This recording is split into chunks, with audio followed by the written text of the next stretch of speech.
शहरामध्ये आंबेगाव तालुक्यातल्या 2-2.5 गटातली ही सभा या ठिकाणी होते। निवडणुकीच्या मतदानाला आता अवघे 5 दिवस उरलेत। प्रचाराचे फक्त 4च दिवस बाकी आहेत। काल बारामती लोकसभेची निवडणूक झाल्यानंतर मतदान झाल्यानंतर अजितदादांनी काल संध्याकाळी मतदान झाल्या बारामती सोडून आपल्याकडे उरळी कांचन आणि लोणी काळभोर या ठिकाणी 2 मोठ्या सभा रात्री भव्य स्वरूपामध्ये घेतल्या। आज सकाळी 9:30 वाजता ते लांडवडीला या ठिकाणी हजर झाले। आज आंबेगाव तालुक्यामध्ये 3 सभा आहेत। आंबेगाव शिरूर विधानसभा मतदारसंघामध्ये इथं झाल्यानंतर टाकळीला एक सभा आहे, लोणीला सभा आहे आणि संध्याकाळची सभा ओतूरला आहे। आणि म्हणून बऱ्याचशा माझ्या सहकार्यांना बोलायचं होतं। भाजपचे जिल्हाध्यक्ष आदरणीय शरद कुटे पाटील यांनी बोलायला पाहिजे होतं। जयसिंग शेठ एरंडे आहेत, बाकी सर्व मंडळी आहेत, परंतु दुर्दैवाने आपल्याला वेळ कमी आहे म्हणून मी सगळ्यांची माफी मागून या ठिकाणी माझे 2 शब्द बोलतो। मित्र, ही लोकसभेची निवडणूक आहे। या लोकसभेच्या निवडणुकीच्या माध्यमातून आज पाहतोय प्रचाराच्या मुद्दे जे समोरच्या विरोधी उमेदवाराकडून विकास कामाबद्दल एकही शब्द त्याच्याकडनं बोलला जात नाही। फक्त आणि फक्त विरोधकांच्या वर खालच्या पातळीवर टीका करण्याचा एकमेव धंदा आहे। स्वाभिमान आणि निष्ठा याच्या व्यतिरिक्त त्यांच्याकडे प्रचारामध्ये कुठलाही मुद्दा नाही। माझ्या वैयक्तिक पातळीवर माझा धंदा आणि माझ्या धंद्यामध्ये लोकसभेमध्ये संरक्षण खात्याला मला धंद्याला उपयोगी पडतील असे प्रश्न विचारले, असे पोरकटपणाची संवेदन करून काहीतरी नाटकामध्ये अभिनय करतात, कसा तरी सेट उभा केला जातो, त्याप्रमाणे घाणेरडा प्रकार चालू आहे। त्याच्याकडे कोणी लक्ष देऊ नका। त्यांना कळलंय की त्यांचा आता पराभव झालेला आहे आणि म्हणून खालच्या पातळीवर जाऊन अशा प्रकारच्या टीका करत असतील तर माझ्या आंबेगाव तालुक्यातले शिरूर लोकसभा मतदारसंघातील जनता हे खपून घेणार नाही। आज आम्हाला काय गरज आहे? गेल्या 5 वर्षामध्ये निवडून दिलेल्या खासदारांनी दिल्लीमधून केंद्रामधून निधी यांना अपेक्षित असतं। खासदाराचं कामच आहे दिल्लीमधून पैसे आणायचे, प्रकल्प आणायचे। एकही प्रकल्प या बहादरांनी गेल्या 5 वर्षामध्ये आपल्या मतदारसंघामध्ये उभा केला नाही। गेल्या 5 वर्षामध्ये रेल्वेसाठी काही पैसे आणले नाही, हायवेसाठी काही कामं केली नाही। जी काही कामाचं ते क्रेडिट लावतात, सोशल मीडियावर दाखवतात की कामं मी मंजूर केलेली, आमच्या क्रांतीताईंनी सांगितलं। हे हायवे सारखे प्रोजेक्ट काय 2 महिन्यामध्ये, 4 महिन्यामध्ये, 2 वर्षामध्ये होत नाही। रेल्वे प्रकल्पाला 2-2 दशकं जातात। मी आपल्या सगळ्यांच्या माहितीसाठी सांगतो, कोकणामध्ये मधु दंडवते रेल्वे मंत्री होते। कोकण रेल्वेची संकल्पना मांडली त्यांनी, आयडिया मांडली लोकांपुढं। स्वतः रेल्वे मंत्री असताना, त्यांच्या मदतीला जॉर्ज फर्नांडिस असताना, मधुलिमय असताना, अशी दिग्गज मंडळी असताना, त्यांच्या पाठीवर सरकार असताना कोकणामध्ये रेल्वे धावण्यासाठी 28 वर्ष लागली। आणि हे म्हणतात 2 महिन्यामध्ये त्याचा पोपट बोलायला लागला की रेल्वे सेमी हायस्पीड रेल्वे। अरे 2 महिन्यामध्ये रेल्वे कोण करतं? त्याच्यासाठी माझी 13 वर्षाची तपश्चर्या आणि हरिश्चंद्राची शपथ घेऊन सांगतो मी केलेलं आहे म्हणून मी बोलतोय। तुम्ही सगळ्यांनी पाहिलंय 13 वर्ष संसदेमध्ये भांडलो, 13 वर्ष सरकारवर मी संघर्ष केला आणि तो प्रकल्प आता कुठेतरी मार्गी लागला। दुर्दैवानं माझा पराभव झाल्यानंतर तो प्रकल्पाची फाईल अजून ज्या टेबलवर मी सोडली होती त्याच टेबलवर रेल्वे बोर्डाच्या चेअरमनच्या प्रतीक्षेमध्ये रेल्वे मंत्रालयाकडे अजूनही ती फाईल त्याच अवस्थेमध्ये आहे। त्याच्यामध्ये 1 इंचही ती फाईल इथून इथं आली नाही। पण लोकांना फसवताना काय वाटतं की ग्रामीण भागातली ही जी जनता आहे त्यांना मी नाटकी रंगामध्ये कसंही बोलवलं तर लोक भुलते।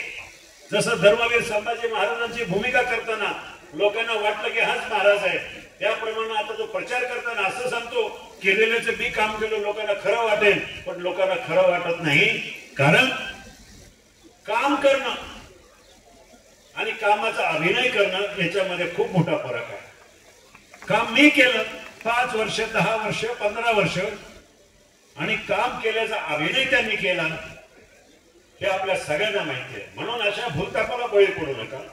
मला हा रेल्वेचा प्रकल्प पूर्ण करायचा, त्याच्यासाठी कमीत कमी 25,000 कोटी रुपये पाहिजे। आज चाकाची ट्रॅफिक बघितली तुम्ही? 5 वर्षापूर्वी माझ्यावर नाही आरोप केले, टीका केल्या, आणि त्या ट्रॅफिकचा प्रश्न निवडून गेलेला बहादर त्या चाकणच्या ट्रॅफिक मध्ये परत ढुकून पण पाहिला नाही. आज चाकणची ट्रॅफिक कमी व्हायची ऐवजी वाढत गेली. मोशीची ट्रॅफिक असेल, शिक्रापूरची असेल, वाघोलीची असेल, लोणी काळवरची असेल, सगळा माझा मतदारसंघ हा ट्रॅफिकच्या विळख्यामध्ये अडकलेला आहे. त्याला बाहेर काढण्यासाठी कमीत कमी 25,000 कोटी रुपये पाहिजे. हे 25 आणि हे 25 असे 50,000 कोटी रुपये जर असले ते कधी मिळतील आपल्याला? राज्यातून ताकद आम्हाला मिळेल. अजितदादा असतील, देवेंद्रजी असतील, फडणवीस साहेब असतील, ह्या तिघांनी मला जर पाठिंबा दिला, मी जर केंद्रामध्ये गेलो तर मोदीजींच्या विचाराचा खासदार म्हणून राज्य सरकारने आदरणीय दादा यांच्या पाठपुराव्यामुळे हे 50,000 कोटी येणाऱ्या 5 वर्षामध्ये त्याचं काम चालू करून पूर्णत्वास आणायची. असे अनेक प्रश्न आहेत. मी विकासाचं बोलतो, मी स्वाभिमानाचं बोलत नाही, मी निष्ठेबद्दल काही बोलत नाही. आणि निष्ठा कुणाशी हो? ज्या महागद्दारानं 5 वर्षामध्ये 5 पक्ष बदलले. मनसेपासून शिवसेना, शिवसेनापासून राष्ट्रवादी, राष्ट्रवादीमधून जेव्हा अजितदादांचा गट वेगळा झाला त्या गटामध्ये तो 2 दिवस तर असा एका पायावर नाचत होता की आता सत्ता आली, सत्ता आली. सगळ्या 40 आमदारांचा ऍफिडेव्हिट लिहून घ्यायला हा बहादर सगळ्यात पुढं. आणि मग त्यांना वाटलं जेव्हा शपथविधी झाली, शपथविधीमध्ये आपल्या तालुक्याचे भाग्यविधाते अजितदादांचा शपथविधी, दिलीपरावांचा शपथविधी झाला, त्याचा खूप दुखायला लागलं.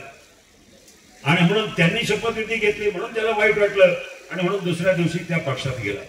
ते जायच्या अगोदर भाजपकडचे दरवाजे ठोठवले. काल फडणवीसांनी सांगितलं मला, प्रवीण दरेकरच्या घरी गेले की मला ह्या कुठल्याही परिस्थिती पक्षात घ्या, मी इथं कंटाळलोय.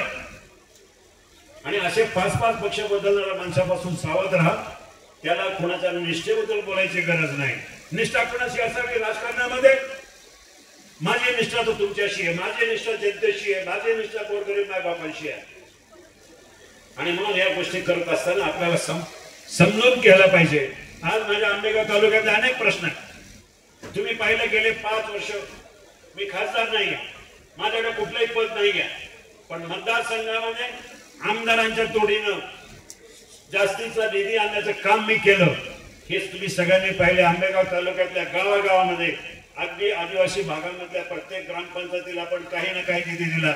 मोठ्या प्रमाणात साकव दिले, मोठ्या प्रमाणात रस्ते दिले, इजिमा असतील किंवा ग्रामा असतील हे रस्ते दिले. दलित वस्तीच्या माध्यमातून जवळजवळ 100 गावांना आपण निधी दिला. ही सगळी कामं करत असताना समोरच्याने काहीच केलं नाही. मला सांगा आंबेगाव तालुक्यातल्या किती गावामध्ये निधी आला? मी तर ऐकले त्यांचा स्वतःचा खासदार निधी 80% खासदार निधी परत केंद्र सरकारकडे जमा झाला असं मी पेपर मध्ये ऐकलंय. म्हणजे नक्की काय करतो हा माणूस? विकासाचे मुद्दे कुठे आहे? आज लोकांकडे कुठल्या तोंडाने जाऊन मतं मागणार? लोकांकडे जाऊन मतं मागायचे तर हिंमतच नाहीये. मग काहीतरी वेगळे मुद्दे घ्यायचे, म्हणायचा बैलगाडा मी केला. आता ह्या माणसाचा बैलगाड्याचा काही काडी मात्रही संबंध नाही. तुम्हाला सगळ्यांना माहिती आहे की बैलगाड्यासाठी माझं सगळं आयुष्याने सर्वस्वपणा लावलंय. आज नाही तर जयसिंग शेठला विचारा. 25-30 वर्षापासून जयसिंग शेठच्या साथीनं या बैलगाडा क्षेत्रामध्ये मी पदार्पण केलं आणि सगळ्या बैलगाडा क्षेत्राची जबाबदारी 30 वर्ष झालं मी तुम्हाला माहिती आहे. अनेक केसेस मी लढलो, अनेक औरंगाबाद हायकोर्टाची केस जिंकलो, सुप्रीम कोर्टाची केस जिंकलो. दोन्ही वेळेला बंद पडलेल्या बैलगाडा शर्यती मी चालू करून दिल्या. सुप्रीम कोर्टाची ऑर्डर तर माझ्या नावाने आहे. 3 केसेस आहेत माझ्या नावावर आज सुद्धा. एक सेशन कोर्टामध्ये 307चा गुन्हा दाखल केलाय. माणसांमध्ये दंगल झाली होती, चाकणमध्ये मोर्चा झाला होता, ती गुन्हा दाखल आहे. काही बैलगाडा शर्यतीला मी उपस्थित राहिलो, त्या बैलगाडा शर्यतीच्या केसेस माझ्या अंगावर आहेत. आंदोलन 4-4, 5-5 आंदोलन केली आहेत. मला सांगा त्या माणसावर एक तरी बैलगाडा शर्यतीची केस आहे का? एका तरी आंदोलनामध्ये त्यांनी भाग घेतलाय का? अजिबात नाही. मला 20 वर्षापासून नंतरची केस 2005ची आहे. 20 वर्षामध्ये मला किमान प्रत्येक 2 महिन्यात एकदा तरी हायकोर्टामध्ये हजर राहावं लागतं. केसेस अंगावर आहे म्हणून मला परवा नाही. हे बैलगाडा मालकांसाठी, शेतकऱ्यांसाठी माझ्यावर किती गुन्हे दाखल झाले तर मला काही हरकत नाही. आज अनेक असे प्रश्न आहेत. मी तुम्ही पाहिलं 5 वर्षामध्ये आणि 20 वर्षामध्ये काम करत असताना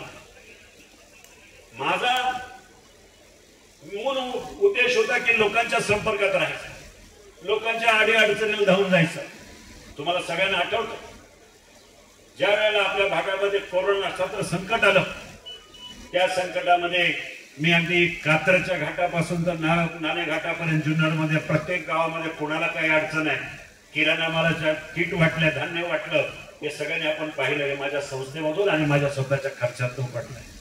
औषधं वाटली, कुणाला इंजेक्शन पाहिजे, कुणाला हॉस्पिटलमध्ये बेड पाहिजे, ही सगळी कोणाच्या प्रयत्नाची विल्हेवाट करणं, या सगळ्या गोष्टी करण्यासाठी मी सगळं काय बाजूला सोडलं आणि 5 वर्ष ह्या मतदारसंघामध्ये ठाम आणून बसलो होतो.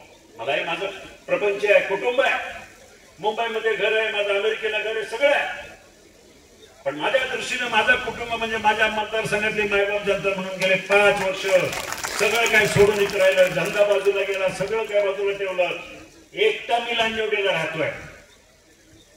कधी खायला वेळेवर मिळतं, नाही मिळतं, कसंही करून राहिलो, फक्त माझ्या मतदारसंघातल्या जनतेची सेवा करण्यासाठी. कारण का पराभव झाला तरी मला 5,78,000 मतं पडली. 5,78,000 माझ्या लोकांनी जर मला आशीर्वाद दिले, त्यांनी माझ्यावर प्रेम केलं, त्यांनी माझ्याकडनं अपेक्षा व्यक्त केल्या, तर त्यांना मी वाऱ्यावर सोडू शकतो. प्रत्येक रविवारी जनता दरबार घेतला, प्रत्येक रविवारी. मला दादा आवर्जून सांगावंसं वाटतं, 20 वर्षामध्ये 813 रविवारचे जनता दरबार घेतले. 813 न चुकता. लोक रविवारी हॉलिडेला जातात, पिकनिकला जातात. मी माझ्या जनतेबरोबर जनता दरबार करत बसलो आणि लोकांचे प्रश्न सोडवत बसलो. आपल्याकडे अतिवृष्टी आलं, वादळ आलं, कोणाच्या घर जळले, काही झालं, अशा अवस्थेमध्ये आंबेगाव तालुका असेल, खेड तालुका असेल, मावळ असेल, जुन्नर असेल, लोकांच्या संकटाला धावून जाऊन त्यांचा संसार उभा करण्यासाठी मी मदत केली, लोकांना मदतीला धावून आलो. आणि म्हणून मी सांगतो, मला ह्यासाठी ही माझी विकासाची काम आहे. आज आपल्याकडं ह्या तालुक्याच्या हेडक्वार्टर मध्ये इथं आले असताना आपले सुद्धा महत्वाचे प्रश्न आहेत. माझं घोडेगाव शहर पूर्वी एक वैभवाचा बाजार होता. त्या घोडेगावाला एक वैभव होते, एक फुललेला बाजार असायचा. आज बाजारपेठ सगळी सुरून पडलेली आहे, सगळं शांत आहे, बाजारपेठ नाहीये, लोकांना तशी जाण नाहीये. काही गोष्टी मला या ठिकाणी करायच्या. उदाहरणार्थ मध्यंतरी एक रस्त्याची ऑफर आली सरकारकडनं, केंद्र सरकारकडनं, भारतमाला परिक्रमा योजनेच्या अंतर्गत तीर्थक्षेत्र मुख्य रस्त्याला जोडण्याचा जो प्रकल्प होता, माझ्या मतदारसंघामध्ये केंद्राने असं ठरवलं की सरळगाव ते भीमाशंकर असा रस्ता करायचा. मी सर्वे करायला गेलो त्यांच्याबरोबर. म्हटलं सरळगाव पासून भीमाशंकरला येऊन काही लोकांना तसा उपयोग होणार नाही. मग मी सुचवलं, मोदीजींबरोबर बैठक घेतली, त्यांना सांगितलं की सरळगावपेक्षा आमच्या बनकर फाट्यापासून जुन्नर आणि घोडेगाव आणि नंतर मग भीमाशंकर आणि भीमाशंकर पासून खाली तळेघर मार्गे राजगुरुनगर असा हा नवीन महामार्ग तयार केला, नवीन नॅशनल हायवे तयार केला. त्यासाठी जवळजवळ 1,001 कोटी रुपयाचं प्रपोजल तयार झालं. दुर्दैवाने त्याचा पाठपुरावा पुढे झाला नाही. आज घोडेगाव शहराची समस्या, हा जर मार्ग बाहेरून गेला तर जाणारे प्रवासी सुद्धा सगळं बाहेरून जातील. मला घोडेगावकरांनी अनेक वेळा तसा प्रश्न मांडला, पण मी आपल्याला आवर्जून सांगेल, मी खासदार झाल्यानंतर आवर्जून आपल्या शहराची मागणी मान्य करून बाहेरून न जाता आपल्या ह्या इथून जर आपण थोडी जागेचं हे केलं तर तो रस्ता मोठ्या प्रमाणामध्ये इथून जाईल आणि मुख्य वाहतूक आपल्याला बनकर फाट्यापासून आपल्या घोडेगाव पर्यंत जाईल आणि इथून मार्गाने मोठ्या प्रमाणात त्याचं काम होईल. हिरड्याच्या संदर्भामध्ये काही लोक जरी प्रचार करत असेल, माझ्या विरुद्ध सांगितलं की आदिवासी बांधवांसाठी काय केलं, हिरडे प्रकल्पासाठी काय केलं. मला आठवतंय शिवजयंतीच्या दिवशी 4 दिवस अगोदर आदिवासी बांधवांच्या मंचरमध्ये उपोषण होतं. उपोषणाचा विषय होता की हिरड्यांना भरपाई देण्यासाठी जवळजवळ 15-16 कोटी रुपये जे देणं अपेक्षित होतं ते मिळालं नाही. मी असेल, वळसे पाटील असेल, आम्ही दोघंही ज्या दिवशी हेलिकॉप्टरनं शिवनेरीला येत होतो तेव्हा मुख्यमंत्री, उपमुख्यमंत्री, दोन्ही उपमुख्यमंत्री आम्ही 5 जण हेलिकॉप्टरनं आलो. त्यावेळेला मी स्वतः चर्चा केली की दादा, आदिवासी बांधव उपोषणाला बसलेत, त्यांचा प्रश्न सोडवण्यासाठी राज्य सरकारने वेगळा काही कायदा करा, कॅबिनेटमध्ये अमेंडमेंट करा आणि 16-17 कोटी रुपयाची जी भरपाई आहे त्यांना भरून द्या. 4 दिवसामध्ये अजितदादांच्या माध्यमातून, मुख्यमंत्र्यांच्या माध्यमातून ते पैसे त्यांना पोहोचले. असे निर्णय घेण्याची क्षमता फक्त राज्य सरकारमध्ये सत्तेवर असलेल्या अजितदादांबरोबर आहे. आणि म्हणून एका बाजूला राज्य सरकारची ताकद तुम्ही सगळ्यांनी पाहिली. आज आंबेगाव तालुका असेल, जुन्नर तालुका असेल, शिरूर तालुका असेल, खेड तालुका असेल, या तालुक्यामध्ये राष्ट्रवादी काँग्रेस पक्षाचे आमदार असल्यामुळे मोठ्या प्रमाणामध्ये निधी, एका बाजूला बजेटचा निधी, एका बाजूला डीपीटीसीचा निधी, एक एक रस्ता प्रत्येक विधानसभा मतदारसंघामध्ये जवळ 300-400 कोटी रुपयाचा एक एक रस्ता केला. ज्या रस्त्यावर मोठी वाहतूक आहे, हॅमच्या माध्यमातून असेल किंवा बजेटच्या माध्यमातून 400 कोटी रुपयाचे जवळ 1,500 कोटी रुपयाचे 4 रस्ते जुन्नर, आंबेगाव, खेड आणि शिरूर या ठिकाणी घेण्यात आले. ते फक्त आणि फक्त अजितदादांच्यामुळे. डीपीडीसी मध्ये प्रत्येक गावाला तुम्हाला पैसा पोहोचणार. दादांनी कुठे कमतरता केली नाहीये. मी पाहिलं अजितदादांना वळसे पाटलांना मोठ्या प्रमाणात निधी दिला, मलाही दिला. मला तर बोलवून 3 वेळा निधी वाढवून दिला. सुरुवातीला 25 कोटी, नंतर 10 कोटी, परत 10 कोटी असे अजितदादांनी स्वतः सांगितलं की आढळराव काम करतात, संपूर्ण लोकसभा मतदारसंघामध्ये फिरतात, त्यांना ताकद दिली पाहिजे. त्यावेळेला माझा प्रवेश जरी झाला नव्हता तरी दादांनी मला या निधीच्या माध्यमातून बळ दिलं. एकनाथ शिंदे यांच्या माध्यमातून जवळजवळ मला 1,500 कोटी रुपयाचा निधी गेल्या 1.5 वर्षामध्ये मिळालेला आहे. या सगळ्या गोष्टीचा विचार करताना मला एक गोष्ट आवर्जून सांगायची वाटते की धर्मवीर संभाजी महाराजांचा जो समाधी स्थळ वडवण आणि तुळजापूरचं स्मारक आहे, त्या स्मारकासाठी खासदार आणि आमदारांनी माझ्या अगोदरच्या काही आराखडा तयार केला. त्याला अजितदादांना मान्यता दिली. दुर्दैवाने ती मान्यता दिल्यानंतर त्याच्यावर काही काम चालू झालं नाही. एकनाथबाई शिंदे मुख्यमंत्री झाले, त्यांच्याकडे मी पहिली बैठक लावली की माझ्या शिरूर लोकसभा मतदारसंघातल्या 5 प्रश्नासाठी मला मदत पाहिजे. 16 IAS अधिकारी, स्वतः मुख्यमंत्री, मी आणि मतदारसंघातल्या काही लोकांना घेऊन गेलो आणि त्यांना सांगितलं, साहेब माझ्या मतदारसंघामध्ये वडू तुळजापूरचा जो विकास आराखडा आहे तो 250 कोटी रुपयाचा आहे, त्याच्यामध्ये बरेचसे दोष आहेत, त्याला नवीन करायला पाहिजे. मुख्यमंत्र्यांनी तिथल्या तिथं बैठकीमध्ये आदेश दिले, आढळराव सांगतील त्याप्रमाणे नवीन सुधारणा त्याच्यामध्ये करा, ग्रामस्थांना विचारात घ्या आणि 1 महिन्यामध्ये सुधारित आराखडा सादर करा.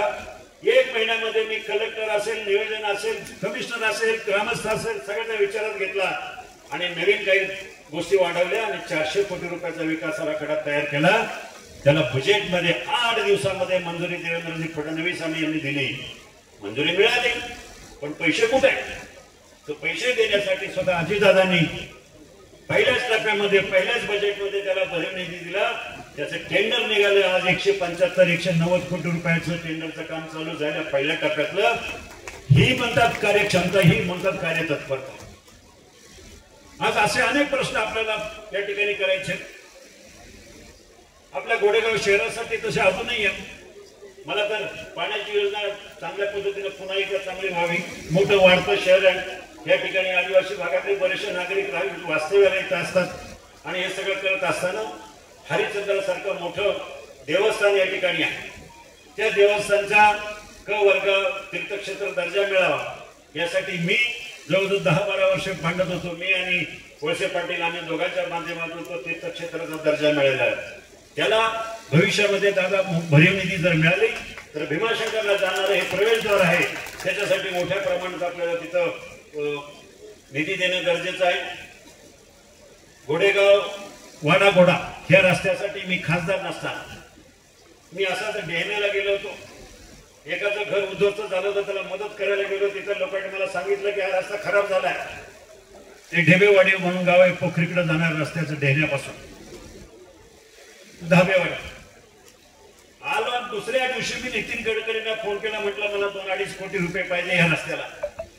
गडकरीने माझं पत्र मागवलं, अधिकाऱ्यांना आदेश दिला. 10 दिवसामध्ये मला त्या ठिकाणी 2.5 कोटी रुपये त्या रस्त्याला आणि दुसऱ्या अजून एक रस्ता आहे वाडाघोडा आणि ढेबेवाडी असे 5 कोटी रुपये दिले.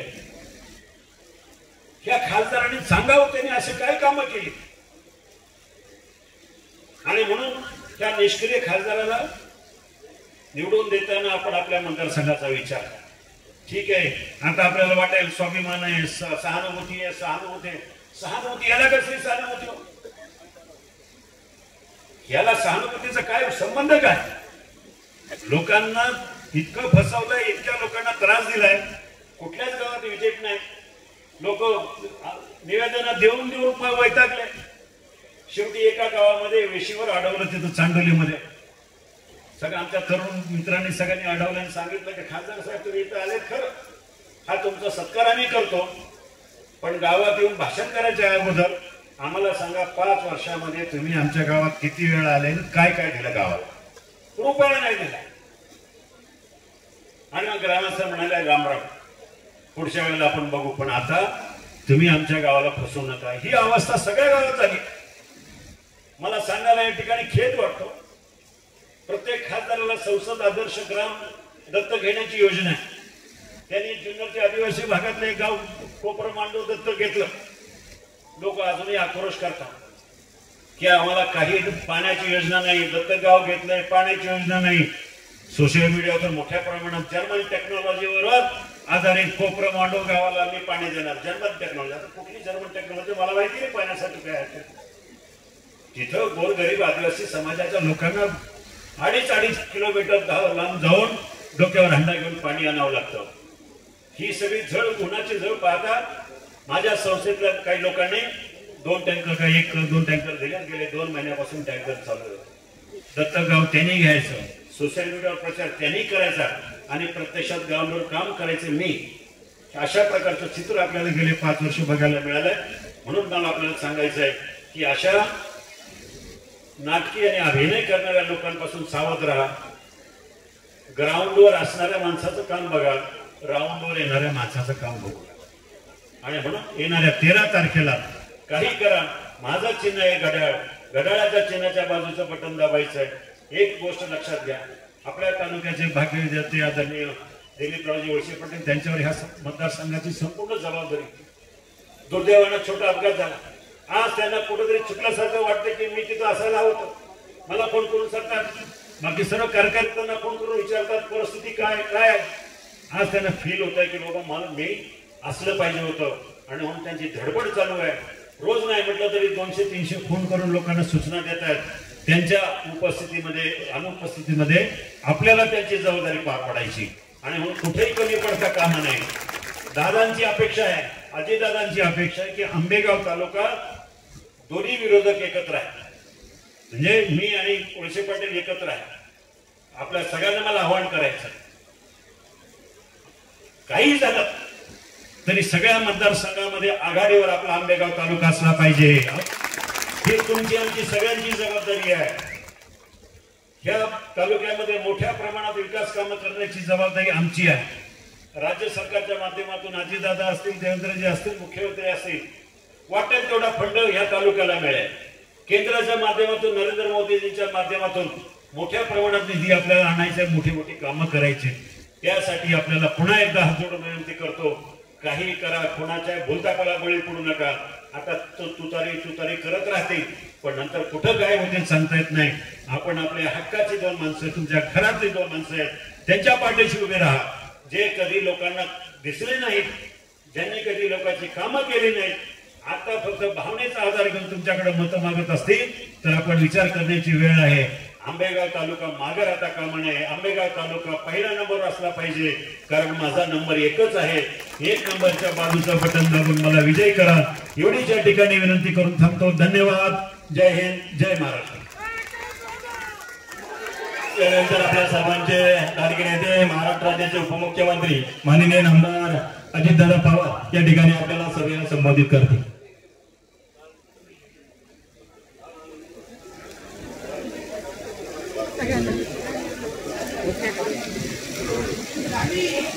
आपल्या सर्वांचे महायुतीचे शिरूर लोकसभा मतदारसंघाचे अधिकृत उमेदवार शिवाजीराव आढळराव पाटील, देवेंद्रजी शाह, विष्णू काका हिंगे पाटील, बाळासाहेब बेंडे पाटील, शरद बुट्टे पाटील, सगळे पाटील पाटील पाटील,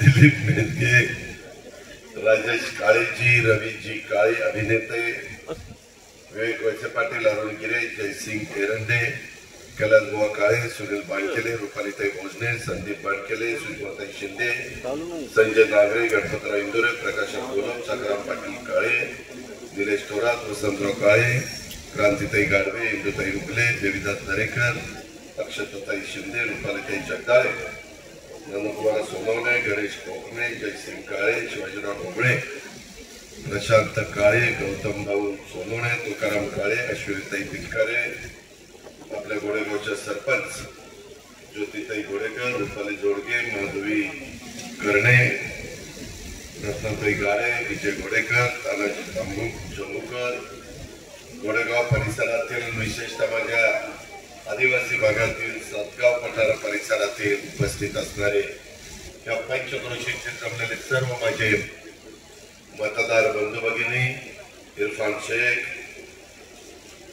माझ्या राष्ट्रवादी काँग्रेस पार्टी, भाजप, शिवसेना, मनसे, रासप, शेतकरी संघटना, आरपीआय आठवले, आरपीआय खरा, कवाडे या सगळ्या राजकीय पक्षांची उपस्थित असणारे आजी माजी पदाधिकारी, पत्रकार मित्र आणि माझ्या तरुण मित्रांनो, वेळ बराच झालेला, मला पुढे बऱ्याचशा सभा आहे आणि मी खरं तर सभांना जातो त्यावेळेस उमेदवार बोलतो आणि नंतर मी बाईक हातात घेतो आणि तर मग मागाशी पाऊल बघत बसतो, ह्याला बोलला, त्याला बोला, त्याला बोला. अरे म्हणलं मी ह्यांची भाषण ऐकायला आलोय का माझं भाषण करायला आलोय? ठीक आहे, लोकांना वाटतं बोललं पाहिजे आणि काय होतं, त्या युती म्हणल्यानंतर त्या पक्षाला बोलू द्या, त्या पक्षाला बोलू द्या, त्या पक्षाला बोलू द्या, या पक्षाला बोलू द्या, सगळ्यांना बोलू द्या. अरे सगळ्यांचं आपली भूमिका एकच आहे, महायुतीला निवडून आणायचं आहे. त्याच्यामुळे आपण सगळेजण मिळून तेच काम करतोय. फक्त आता वेळ मर्यादित राहिला आणि कमी काळामध्ये मला जास्तीत जास्त सभा घ्यायच्या, एकनाथराव शिंदेना घ्यायच्या, देवेंद्रजींना घ्यायच्या, गडकरी साहेब असतील, इतर अनेक मान्यवर, सुनील तटकरे आजपासून संध्याकाळपासून इथे येतो मला म्हणले, कारण त्यांचंही मतदान काल संपलेलं आहे.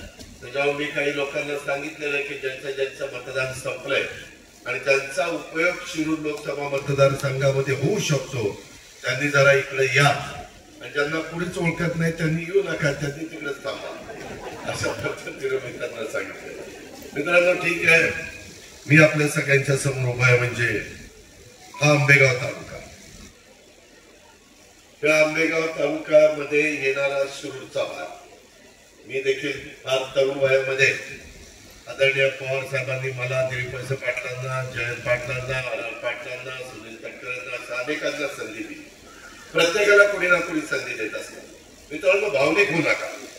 इथं देखील मला आता शिवाजीराव सांगत होते की मी मागे राष्ट्रवादी काँग्रेस पक्षामध्ये असताना या ताईंना जिल्हा परिषदेच्या करता संधी दिली. कोणी ना कोणी संधी देत असतात. आदरणीय पवार साहेबांना पण त्या काळात चव्हाण साहेबांनी संधी दिली ना, संधी दिली म्हणूनच साहेब पुढे त्यांचं कर्तृत्व, नेतृत्व, वक्तृत्व दाखवू शकले, प्रशासनावर पकड दाखवू शकले. चव्हाण साहेबांनी 67 ला संधी दिली, परंतु इतिहास असा सांगतो 78 ला साहेबांनी चव्हाण साहेबांना सोडलं. मग जे मला विचारतात किंवा माझा विचार करतात, त्याला ह्या वयात दादांनी सोडायला नको होतं साहेबांना.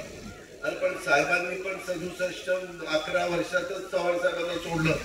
चव्हाण साहेब म्हणत होते, अरे असं करू नका, फोन घेतला नाही, लोक माझ्या सांगते पुस्तकात आहे.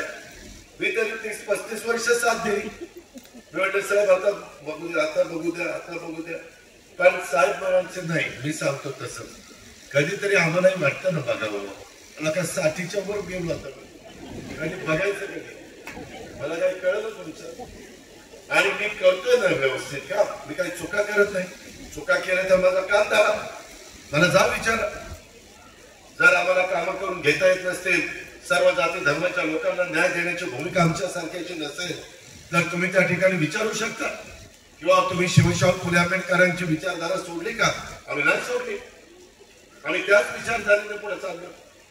आणि म्हणून माझं विनंती आहे, आता काही जण मला का दिलीप वळसे पाटलांनी साहेबांना सोडायला नको होतं. अरे आम्ही कुठं सोडलो, आम्ही साहेबांना समजावून सांगत होतो, साहेब तुम्ही नेहमी, आम्ही यशवंतराव चव्हाण साहेबांची पुस्तकं वाचली, चव्हाण साहेबांचा इथं फोटो आहे.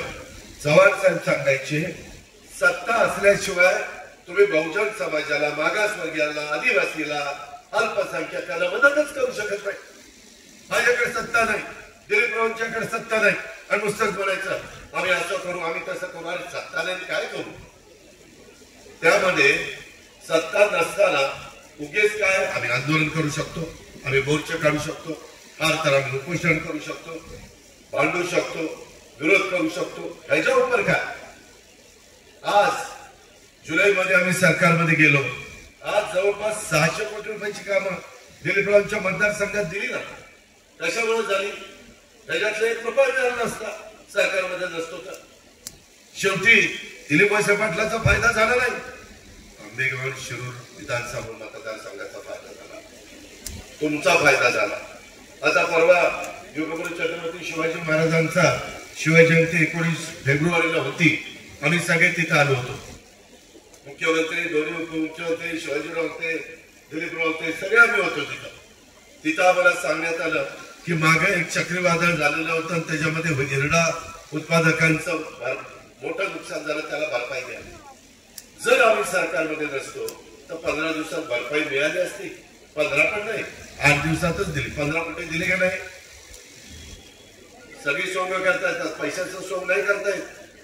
आणि गेलेला जसं एखादं पीक वाया गेलं, 3 वर्ष शेतकरी उपजायला येत नाही, पुन्हा त्याची घडी बसायला. त्याच्यामुळे आम्ही सतत विचार करत असतो. मगाशी शिवाजीरावांनी सांगितलं डीपीडीसीचा निधी असेल. आज मी तुमच्या पुढे येताना मी डीपीडीसीचा पण निधी दिलीप वळसे पाटील साहेबांना देखील या ठिकाणी जवळपास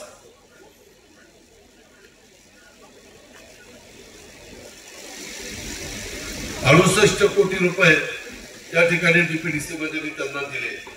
या पद्धतीनं आपण काम करू शकतो. यंदा तर मी जिल्हा नियोजन समितीच्या करता 67 कोटी 78,50,000 रुपये एवढे पैसे दिले. 1000 कोटीचं माझं बजेट होतं. आता 1250 कोटीचं माझं म्हणजे आपल्या जिल्ह्याचं.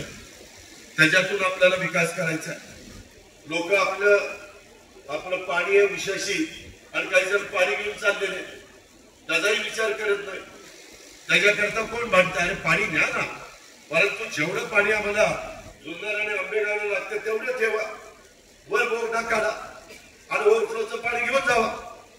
परंतु तुम्ही खाल्लं बोगदा काढला की आम्ही काय उन्हाळ्यामध्ये ठोठो सुनावून बोगडत बसावं काय करावं काय, याचा विचार काहीतरी करता गेलं.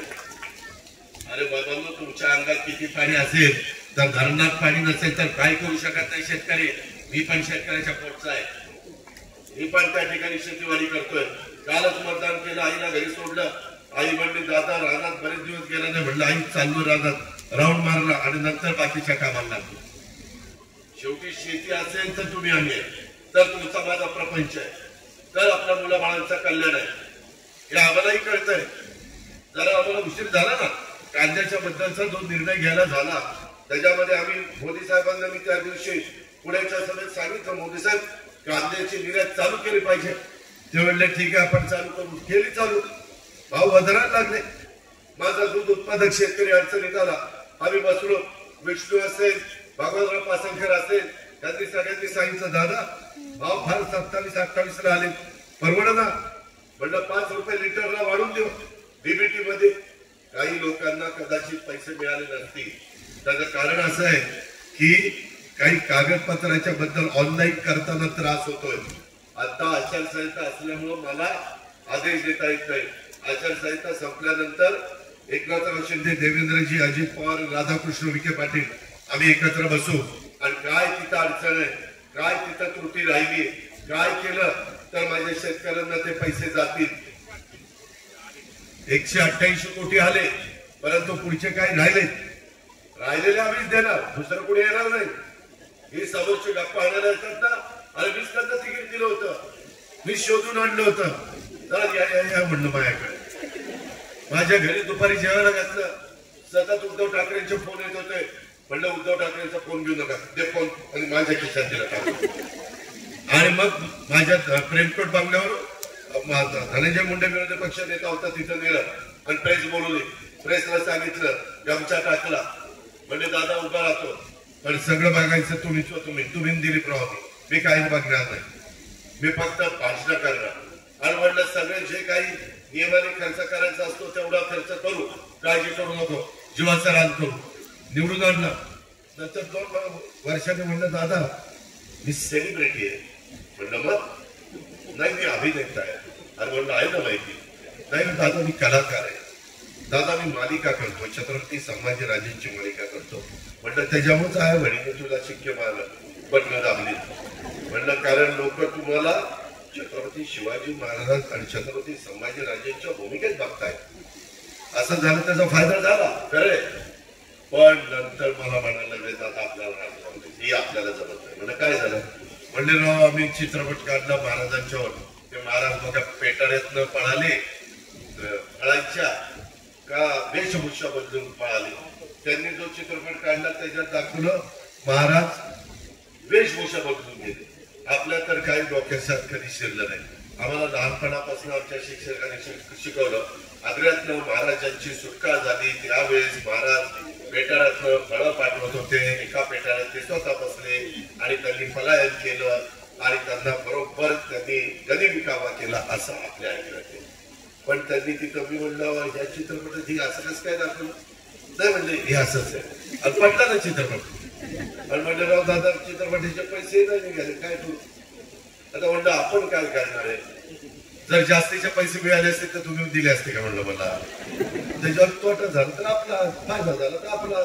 आता इथं आता कलाकार अनेक चित्रपटामध्ये ज्यांचं काम करतात ते अभिनेता रवीजी काळे.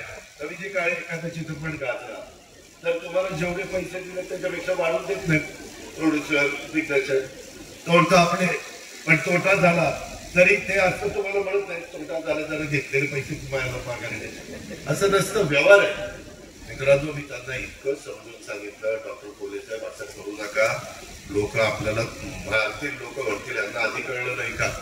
काही काढून 5 वर्ष कडेला काढा. आणि मग ती कडेला काढली त्याच्यावरून ते आदिवासी भागात आलेच नाही.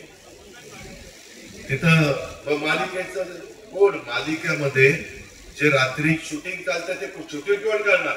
तुमच्याकडे पाणी बघायचं, तुमचे प्रश्न सोडवायचे, तुमच्या अडचणीचं काही काम करायची, कामचं शूटिंग करायचं. आमचं पहिलं ध्येय शूटिंग करणे. आमचं दुसरं ध्येय चित्रपटामध्ये काम करणे.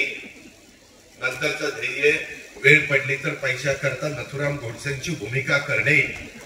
सगळं आम्ही करतो. एकदम विरोधाभास. एकदम छत्रपती शिवाजी महाराज, स्वराज्य रक्षक छत्रपती संभाजीराजे आणि तिथून एकदम ज्याने महात्मा गांधींचा खून केला त्या गोडसेची भूमिका. काय करायचं. अरे पैशाकरता तुम्ही कुठलीही भूमिका करणार. काही अभिनेते ज्याच्यातनं लोक व्यसनाधीन होतील अशा प्रकारच्या जाहिराती करत नाही. ते म्हणतात नको असले पैसे. ते पैसे काही कडेला जाऊ शकत नाही. त्या गोष्टीचा विचार करा. मला तर म्हणलं होतं आता मी काय राजकारणात येणार. आणि मी ज्यावेळेस भूमिका घेतली मी साहेबांना आधी सांगितलं होतं. मी एकटा नव्हतो. भुजबळ साहेब होते, दिलीप पाटील, प्रफुल्ल पटेल, सुनील तटकरे, धनंजय मुंडे, अक्षर मुश्रीफ सगळे 80% लोक होते. हे जयंत पाटील वगैरे सगळे माझ्यावरच होते. लास्टला ते म्हणले नाही दादा आता येत नाही. म्हणजे येत नाही तर बसले. आणि म्हणलं आम्ही मग तो निर्णय घेतला. त्याच्या आधी साहेबांनी मला सांगितलं अजित आता मी राजीनामा देतो. म्हणजे का नाही. म्हणले आता माझं वय झालं मी राजीनामा देतो. तुम्ही सगळ्यांनी हा पक्ष चालवा. म्हणलं ठीक आहे. आणि त्यांनी जाहीर केलं. पुन्हा 2 दिवसांनी म्हणले अजित नको लोक म्हणतात की तुम्ही सांगा. हा म्हणलं लोक म्हणणारच. लोकांना काय जाते म्हणाला. आता साहेब आजारी आहे परंतु जे उमेदवार आहेत नाही साहेब हेलिकॉप्टर पाठवून देतो याच आम्हाला सगळं. त्यांना काही घेणं देणं नसलं. लोक स्वार्थी असतात. जोपर्यंत आमचे हातपाय व्यवस्थित आहे तोपर्यंत लोक आमच्या मागे येतात. मी आरआरचं उदाहरण बघितलं. आरआरला एकदा बघा 26/11चा हल्ला झाला आणि त्याच्यात आता आरआरने मला न सांगता त्याला राजीनामा दिला गेला निघून. मी फोन केला अरे कुठे गेला. म्हणलं अंजनीला आलो. म्हणलं का. म्हणले अमक्याने राजीनामा द्यायला सांगितलं. अरे म्हणलं मला सांगायचं ना. जरा ताण असतो. ताजा असल्यावर जरा शांत झाल्यावर आपोआप सगळं गाळ होतं. म्हणलं ते केलं असतं आपण बरोबर. नंतर मला भेटायला आला. म्हणला दादा 5-6 दिवस लोक आले नाही ना. अरे बाबा तुमच्याशिवाय या राज्याला आहे कोण. तुम्हीच उद्याचे नेते. आणि 10-15 दिवस झाल्यावर कुत्रही न म्हणले तिथं एकटाच बसायचा. मग मी त्याला हेलिकॉप्टर पाठवलं, 6 महिन्यांनी आणलं, राष्ट्रवादी काँग्रेस पक्षाचा अध्यक्ष केला आणि पुन्हा त्यांनी कामाला सुरुवात केली. हे माहिती का असं आहे. आता आंबेगावकरांनो, सातगाव पठाराच्या लोकांनो, माझ्या आदिवासी समाज बांधवांनो, आया बहिणींनो, आज आपले दिलीप वळसे पाटील साहेब आजारी, त्यांना तिथं राहत नाही. मला वाटतं दादा मी व्हीलचेअर घेऊन जातो तिथं लोकांना बायका देतो, म्हणजे अजिबात नाही. आम्ही लोक आहोत, तुम्ही जो प्रचार करणार आहे तोच प्रचार आम्ही करणारे घराचा, आम्ही दुसरा प्रचार करणार नाही, काळजी करू नका असं मी त्यांना सांगितलं. आणि म्हणलं आता दवाखान्यात जोपर्यंत धडधाकट होत नाही तोपर्यंत सोडायचं नाही. देवेंद्रजींना सांगितलं, विष्णूला सांगितलं, बाळासाहेब बेंडेंना सांगितलं, सगळ्यांना सांगितलं आता तुम्ही काम करायचं. माग 2004ला असा प्रसंग माझ्यावर आला होता, राष्ट्रवादी काँग्रेसवर आलेला होता. पवार साहेबांनी सांगितलं अजित आपल्याला गंभीर आजार झालेला आहे, ऑपरेशन केल्याशिवाय गत्यंतर नाही. साहेबांना सांगितलं फॉर्म भरा आणि ऑपरेशनला बीज काढलेलं जावं, सगळी जबाबदारी आपण सांभाळतो. आजपर्यंत बारामती भागामध्ये फक्त फॉर्म भरायचा आणि शेवटच्या सभेला यायचं, बाकी सगळ्या हा पट्ट्या बघायचा, लाखांच्या मताने निवडून आणायचे. मी एकटा नव्हतो, तुमच्यासारखे तिथं कार्यकर्ते होते, म्हणाला काय जाते हा पट्ट्या. मित्रांनो, गमतीचा भाग जाऊ द्या, परंतु मी आपल्याला सांगतो, आज देखील आपला नेता ज्यांनी आपल्या आंबेगाव शिरूरचा चेहरा मोहरा बदलला, आज पण मला सारखं दादा देवेंद्र फडणवीसजी आम्हाला कुठल्याही परिस्थितीमध्ये जी कलमोडी धरण सातगाव पठारे येथील वेळ नदीवरील 9 कोल्हापूर बंदरीचे बंधारे, नंतर उपसा सिंचन योजना या प्रकल्पाचे 3 घटक, माझ्या आंबेगाव तालुक्यातील 9 कोल्हापूर बंदरीच्या बंधाऱ्याची कामं 9ला पूर्ण झाली, कलमोडीचं काम 10ला पूर्ण झालंय, साधारण 2 TMCचं धरण आहे. माझ्या राजगुरुनगर तालुक्यातल्या पहिल्या टप्प्यामध्ये उपसा सिंचन योजनेमध्ये 4,32,40,4,000 एकर आणि तिसऱ्या टप्प्यानंतर आंबेगाव तालुक्यातलं साधारण 3,000 एकर एवढं सिंचन क्षेत्र मूळ प्रकल्प आवाहनाप्रमाणे आहे. आणि 200 कोटी रुपयांचा सुप्रमा आता आपण त्याच्यामध्ये दिलेली आहे. आतापर्यंत 58 कोटी रुपये खर्च केलाय. परंतु दिलीप वळसे पाटलांना जसं त्यांच्या गावामध्ये पाणी द्यावंसं वाटतं, तसं खेडचे आमदार दिलीपराव मोहिते पाटील त्यांनाही वाटतं. त्यांनी 22 जुलैला एक निवेदन दिलंय आणि त्याच्यातून आदिवासी विभागाकडनं आपण 15 कोटी रुपयाचा निधी उपलब्ध करून दिलाय. आदिवासी त्यांच्या भागातल्या देखील गावांना पाणी उपलब्ध करून देण्यासाठी धरण ते चासकमान धरण या दरम्यान नदीवर 2 कलमोडी धरण ते चासकमान 2 बंधारे आणि 2 उपसा सिंचन योजना आश्वासित केलं होतं. त्याच्यात कारवाई झाली नाही, तेही करा.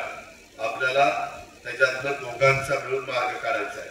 तुम्हालाही समाधानी करायचं आहे, त्यांनाही समाधानी करायचं आहे.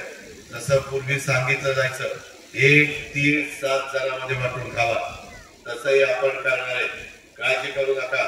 त्याच्यामध्ये आपण खेडवाल्यांना पण मदत करणार, तुम्हालाही मदत करणार आणि आम्ही शब्दाच्या पक्क्यावर जे सांगेल तसं आम्ही करतो.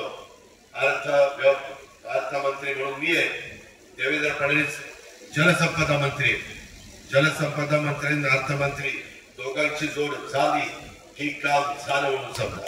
त्याबद्दल आपण काही काळजी करू नका. जसंही मागच्या काळातली कामं आज कसं माझं आंबेगाव बंद केलं, कसं 12 शिरूर आणि आंबेगाव विधानसभा मतदारसंघ बंद केला. पूर्वी शिवाजीराव आपल्या बरोबरच होते, परंतु त्यांनी त्यावेळेस उमेदवारी मागितली. आम्हाला वाटलं की आता काँग्रेस आणि राष्ट्रवादी एक आहे. त्यावेळेस काँग्रेस विरोधात लढून देखील आपण अशोकरावांना मोहोळला खेड लोकसभा मतदारसंघात निवडून आलो. अशोकराव मोहोळ त्यावेळेस पुन्हा त्यांना तिकीट दिलं. अशोकरावांना वाटलं की आता तर काँग्रेस आणि राष्ट्रवादी एक, समोर तर काहीच नाही. या पट्ट्याने घेतलं तिकीट धनुष्यबाणाचं. अजी पोकरनं सगळं माहिती होतं, कुठं बरोबर पोकरायचं, कुठं बरोबर जायचं. रात्रीच गाडी इकडं तिकडं जायचा, कुठं आणि पोकर बघतोय निकाल तर उलटा असं लागला. शिवाजीराव पाटील अण्णाला म्हणणं अण्णा कसं आता असं कसं काय झालं, आता झालं काय म्हटलं शिक्के मारले तेव्हा शिक्के मारत होते, शिक्के मारून झालं म्हणून करणार काय? शेवटी निवडणूक पडल्यानंतर काळजी न लावायची असते. उगीच असं तसं बघून चालत नाही. आज तुमच्या इथं अनेक प्रकारे कोल्हापूर साईड बंधारे झाले, तुमचा भीमाशंकर सहकारी साखर कारखाना उत्तम चाललाय. राज्यात एक 15 मध्ये येतोय. शरद बँक तुमची उत्तम चाललेली आहे. तुमच्या संस्था चांगल्या चाललेल्या आहे. आता मी शिवाजीराव पाटलांच्या तिथं हेलिकॉप्टर उतरवलं त्यांच्या ग्राउंडवर शाळेच्या, ती शाळा त्यांची उत्तम चाललेली आहे. त्यांच्या पण ज्या संस्था काढल्या, क्रिकेटचं ग्राउंड, बाकीच्या मुलांना खेळायला नवीन मुलं तयार करायला स्विमिंग पूल, सगळ्या गोष्टी ते करतात. माझ्या आदिवासी भागातली मुलं तरबेज असतात, चलाक असतात. त्यांना ट्रेनिंग दिलं की ती नंबर्स काढतात. ती आपली कल्पना ह्याची नाशिकची ती आदिवासीच ना, ती पहिली आली ना. अशा बऱ्याच मुलांना ट्रेनिंग देण्याची गरज आहे आणि ते आपण सगळे करतोय. आपण इंजिनिअरिंग कॉलेज असेल, बाकीच्या सगळ्या शिक्षण संस्थांचं जाळून तुमच्या इथे उभं केलं. आज राज्य सरकारचा निधी मोठ्या प्रमाणात तुमच्या विधानसभेमध्ये देण्याचं काम केलं. आरोग्याच्या सुविधा तुम्हाला दिल्या. त्यावेळेस मला कोरोनाच्या काळात मला वाटतं 6 कोटी मागितले, 12 कोटी मागितले होते. 12 कोटी मी दिले. का तर माझे आंबेगाव तालुक्यातले लोक आजारी पडू नये, पडले तर उपचार करता यावे, कोरोनात बाहेर निघावे, ही आमची भावना. आम्ही कुठेही कमी पडलो नाही. आता इथून पुढच्या काळामध्ये देखील आपल्याला अजून काही चांगली कामं करायची. मित्रांनो, जसं दिलीप वळसे पाटील आज आजारी, तुमची जबाबदारी वाढली, कार्यकर्त्यांची वाढली, मतदारांची वाढली, आई वडील तुमची पण वाढलेली. त्याच्याकरता मी सांगतो, आम्ही बारामतीमध्ये लोकसभेला कोणी आम्ही उमेदवार उभा करू, लाखाच्या आत मी कधी नीट द्यायचो. मी तर विधानसभेला 1,68,000 सगळ्यांचे डिपॉझिट जप्त करायचे, मी नाही मतदान करायचे. असलं आपल्याकडे काम आहे का? तर आम्ही लोकांची कामं करतो. तुमच्याकडे पण ह्या दोघांनी कामं केली. आता हे दोघं एकत्र आहेत. माग तुम्ही काय करायचा? आढळराव चालवायचा लोकसभेला आणि विधानसभेला चालवायचा दिलीपरावला. दोन्ही आपली सगळ्या डगरीवर आपले पाय. आता तरी एकाच बाजूला आहे. आता तर समोर काही करायचं कारणच नाही. समोरच्या वाटण्याचा विचारही करण्याचं कारण नाही. कारण त्यांनी 5 वर्षामध्ये काय केलं? आपली पुणे आणि नाशिक रेल्वे पण केली नाही. आपली वाहतुकीची कोंडी सोडवण्याच्या करता नॅशनल हायवेच्या निमित्तानं जी कामं करायला पाहिजे होती ती केली नाही. मी आता टीका केली की मला लोकांना दाखवतात, एवढी पत्र दादांना दिली पण दादांनी मला पैसे दिले नाही. अरे कधी पत्र दिली? तिथं मालिकेचं शूटिंग करायचं आणि कुठं पत्र दिली? आता त्याच्या तारखा टाकतो ना, आता सांगतो पत्र दिली. काही कुठं बोलतात? मी शिवाजीरावांना पैसे दिले, ते महायुतीमध्ये होते म्हणून. म्हणजे राष्ट्रवादीमध्ये असताना पैसे दिले नसते. शरद मोठे पाटील एकेकाळी माझाच कार्यकर्ता, का मला सोडून गेला कोणाला माहिती. परंतु आता तिकडे, परंतु आला तरी त्याचं काम करतो की नाही. मी भेदभाव करत नाही, कारण मला माहिती आहे पुढं कधीतरी माझ्याकडे येणारच आहे. हा, आपण काय कोणाचं वाईट केलं नाही, कोणाचा बांध पण टाकला नाही. त्यामुळं माझी आपल्याला सगळ्यांना विनंती आहे, एक परिवार म्हणून आपण काम करतोय.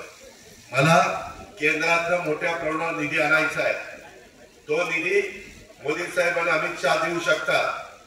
आपण मागच्या वेळेस बारामती लोकसभा आणि शिरूर लोकसभा या दोन्ही मतदारसंघातनं आम्ही सांगितलेले उमेदवार निवडून तुम्ही दिले. मी त्यांना म्हणायचो निधी आणा. ते म्हणायचे दादा आपल्याला निधी मिळत नाही. का मिळत नाही? तर आम्ही त्यांच्यावर रोज टीका करण्याची भाषणं करतो. म्हणलं तुम्ही कशाला टीका करता?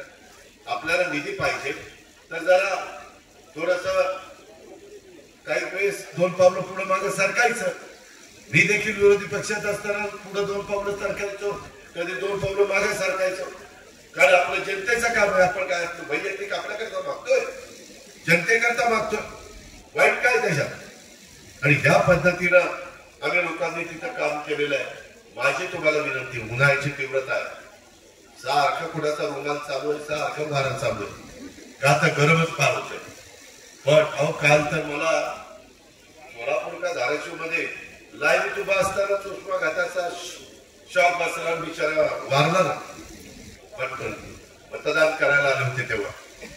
अशा पद्धतीनं घडतं. काळजी घ्या, पाणी प्या, दुसरं काय पिऊ नका. त्याच्यामध्ये आपल्या आरोग्याला पाणी चांगलं असतं आणि त्याच्यातून तुमचं आरोग्य चांगलं ठेवा. राहिलेले 2-3 दिवस 4 दिवस अफवांच्यावर विश्वास ठेवू नका. काही जण भावनिक करतील. मी माझ्याही बारामतीकरांना शेवटपर्यंत सांगत होतो. तिथं शेवटच्या सभेत आमच्या पुतणे रडलेच. म्हटलं काय रे तुला आत्ताच रडायचं आठवलं? इतके दिवस नाही रडणं आठवलं? हे असलंच रडून प्रश्न तुमचे सुटणार नाही. कलमडीची कामं रडून होणार नाही. राजकारण करताना रडून राजकारण करायचं नाही. आलेला कार्यकरूनच राजकारण करायचं असतं. ही गोष्ट तुम्ही लक्षात घ्या. त्याच्यामुळं काही जणी वेगवेगळ्या प्रकारचा प्रचार करतील. मला काही झालं तरी आता काही दिलीपरावांनी पण मोठे ज्यांना संधी दिली कारखान्याचा मार्केट कमिटीला, ती पण तिकडे निघून गेला. जरा तर वाटायला लागलं उद्याचे ते आमदार. आणि आता आमच्या समोरच्या पार्टीचे जे येणार नाही त्याला म्हणतात ये आणि त्याला म्हणतात तुला आमदारकी. मी इंदापूर तालुक्यात तिघांना सांगितलं त्यांनी आमदारकी. मी तिघांना वेगवेगळे घेतलं आणि स्पीकरवर फोन लावला. म्हणलं काय तुला काय सांगितलं? म्हणजे आपल्याला आमदारकीचा शब्द दिला आहे. तर दुसऱ्याला म्हणलं ऐक. नंतर त्याला तिसऱ्याला घेतलं. म्हणलं काय रे काय झालं? साहेब दादा मला आमदारकी देणारच आहे. ते म्हणले तुझीच आमदारकी. दादा तिघांच्या उतारी पडलीच. मी बघ असलाय ज्यावेळेस वेळ येते ना माणूस कशालाही हो म्हणतो. तू म्हणशील ती पूर्व दिशा इकडं हा ही पूर्व. असं नसतं. आम्ही खोटं बोलणार नाही. आम्ही वेगवेगळ्यांना संधी देऊ. तुम्ही काळजी करू नका. परंतु आपला नेता दिलीप वळसे पाटील या दवाखान्यात आहे. दिलीपरावांना कळलं पाहिजे की साहेब तुम्ही आमच्यावर इतक्या अतोनात प्रेम केलं. आमच्या शिरूर आणि आंबेगाव विधानसभा मतदारसंघाचा असा विकास केला, असा कायापालट केला ते आम्ही विसरू शकत नाही. आणि त्या पद्धतीनं मशीनवर जाल पाहिल्या त्यावेळेस ते डोळ्यासमोर आला. दिलीपरावांनी केलेली कामं, आम्ही पण आमच्या परीने केलेली कामं आणि उद्याच्या काळात कोण काम करणार आहे? उगवता सूर्य कुठे ते बघा. आणि त्या पद्धतीनं पहिलंच बटन त्या घड्याळाच्या समोरचं दाबायचंय. ती दाबा. यांचं एकदा दोनदा तीनदा झालं, चौथ्यांदा आपणच पाडलंय. परंतु चौथ्यांदा आता आपल्यालाच निवडून आणायचंय. सावकार मारायला निघाले शिवाजीराव. त्याकरता तुमचं पवित्र घर माझी हात जोडून विनंती आहे. तुम्ही कामाच्या बद्दल काय काळजी करू नका. खूप चांगलं. अरे काय एक मिनिट गोळा घातला होता काय अहो साहेब याच्याबद्दल बोललो. साहेब बोललो मी. आपण ऐकलं नाही माझं.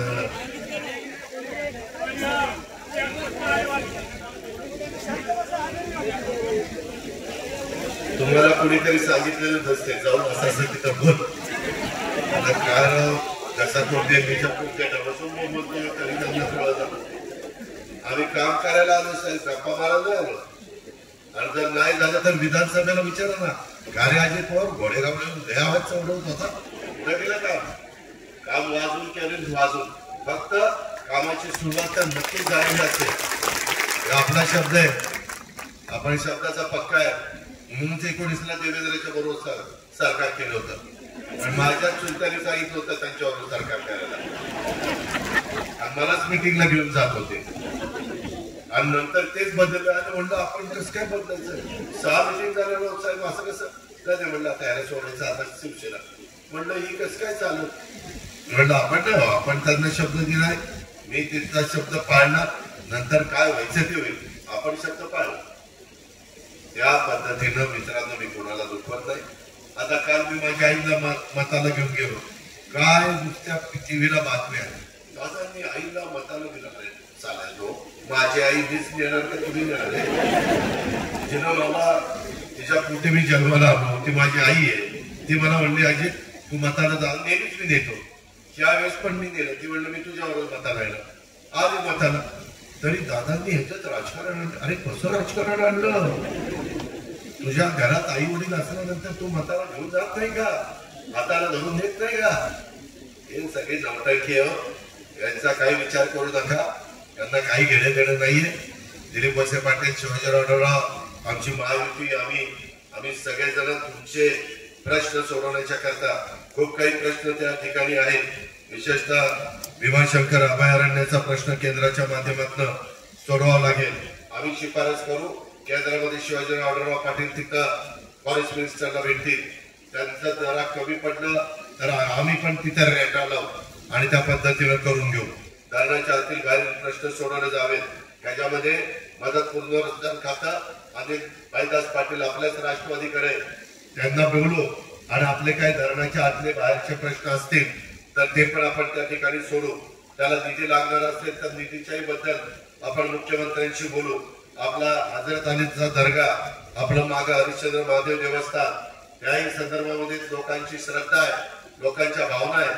जिथं लोकांची श्रद्धा असते, जिथं लोकांच्या भावना असतात तिथं आपण हायगाई करत नाही. फक्त तुम्ही कुठलाही जातीपातीचा नात्यागोत्याचा विचार करू नका. इथं सर्व धर्म समभाव आपल्या नवीन स्वराज्याची स्थापना महाराजांनी केली. जरा बाजूला महाराजांनी केली. त्याच्यामध्ये महाराजांनी 18 पगड जाती 12 बलुतेदारांना एकत्र घेऊन त्या ठिकाणी हिंदवी स्वराज्याची स्थापना केली आणि त्याच रस्त्याने आम्ही पुढे चाललेलो आहे. 35 लाख दिला का द्यायचा? त्यावेळेस मी अल्पसंख्याक विभागाला माझ्या अल्पसंख्याक सहकार्यांना सांगू इच्छितो, मी मौलाना आझाद महामंडळाचं भागभांडवल 1000 कोटी रुपये आम्ही महायुतीनं केलं. एकनाथराव देवेंद्रजी मी. त्याच्यानंतर आम्ही तिथं कर्ज प्रकरण करण्याच्या करता काही त्रुटी होत्या. जसं दुधाचं बिल मिळालं तुम्हाला त्रास होतोय अनुदान, तसं त्या त्रुटी सगळ्या दूर केल्या. कॅबिनेटला निर्णय घेतला. आता त्याही वर्गाला त्याच्यात मदत होईल. वक्फ बोर्डाच्या जमिनी कुणी लाटत होतं त्याच्यामध्ये पण काही दुरुस्त केली. काही ठिकाणी दफनभूमीला वॉल कंपाऊंड, कुठं दर्ग्यासाठी काही मदत, अशा प्रकारे यंदा आपल्या राज्यामध्ये मोठ्या प्रमाणावर अल्पसंख्याक विभागाला मदत केलेली आहे. माणसाला 3.5 कोटी रुपये दिले तर आम्ही करतोय. बाकीचे नुसतेच आमच्या नाव निशंक फोडतात हे देणार नाही. आम्ही सगळ्यांना देतो आणि पुढेही देणार. त्याच्याबद्दल काही काळजी करू नका. परंतु त्यांच्या खोट्या नाट्या प्रचाराला बळी पडू नका. जे देतात काँग्रेसवाल्यांनी इतके दिवस अल्पसंख्याकांची फक्त मतं घेतली, बाकी काही दिलं नाही. दोस्ता तोंडाला पानं पुसायचं काम केलेलं आहे. मगाशी आमचे आरपीआयच्या नेत्यांनी सांगितलं बोलत असताना, आता आमच्या मागासवर्गीय संविधान बदलणार. अरे नरेंद्र मोदी साहेबांनी संविधान दिन सुरू केला.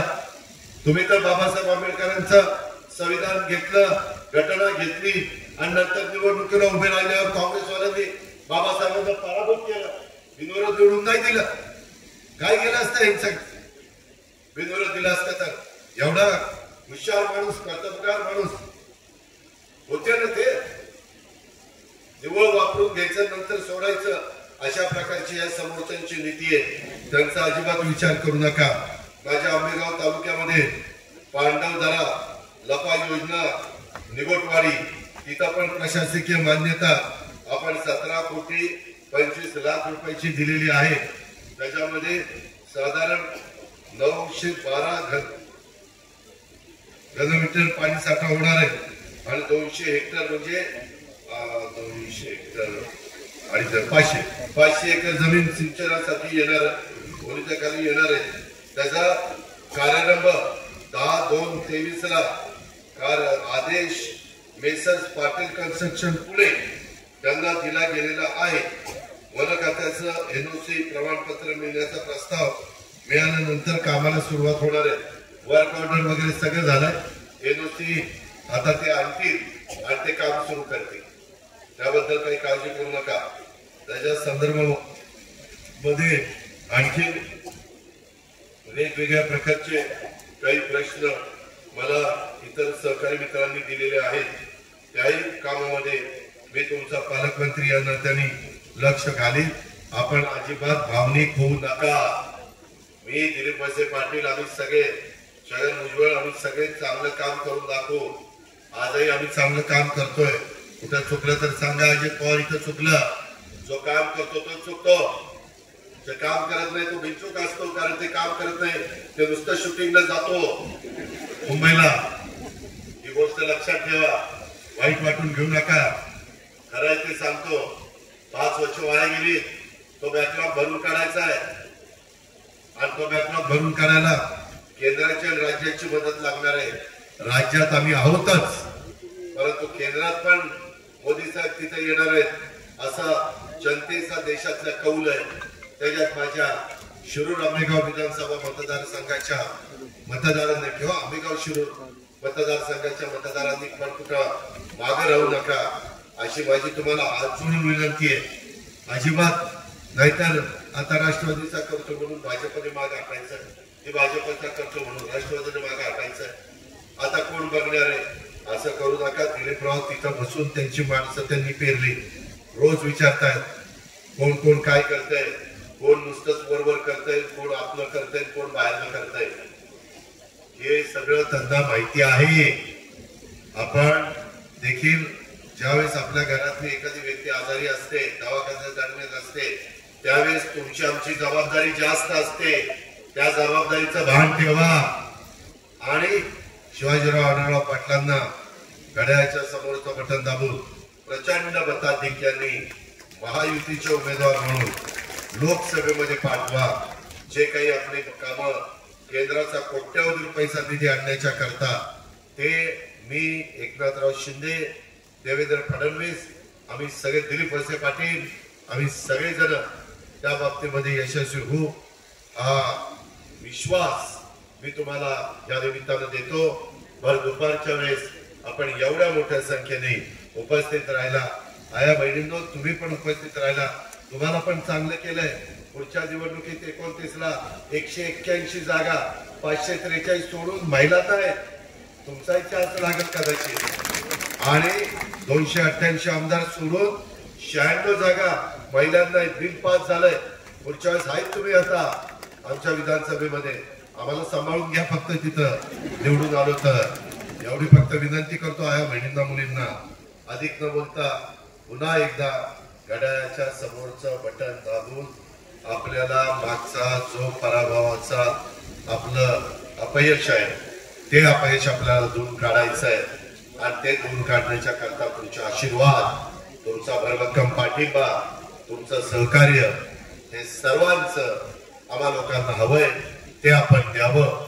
आम्ही तुम्हाला जे शब्द दिलेले ते शब्द आम्ही पाळू हा विश्वास देतो आणि आपली रजा घेतो. जय जय.